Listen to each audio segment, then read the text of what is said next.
அன்பு எவ்வளோ பவர்ஃபுல்ன்றத கொஞ்சம் யோசித்து பாருங்க.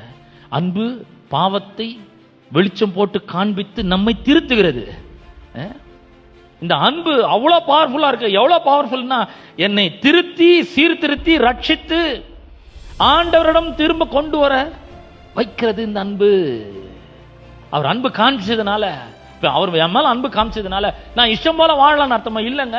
இந்த அன்பு காமிச்சதுனால நான் ஒரு பாவியும் தெரிஞ்சது, அவர்கிட்ட மன்னிப்பு கேட்டேன். ஆண்டவரே, என் பாவங்களை மன்னியும், என் பாவத்துக்காக நீ ரத்தம் சிந்திருக்கிற என்பதை விசுவாசிக்கிறேன்னு சொன்ன உடனே என்ன பாவங்கள கழுவி அவர் சொல்லிட்ட, இனிமேல் நான் நினைக்கவே மாட்டேன் தம்பி, போ நீ அப்படின்ட்டு.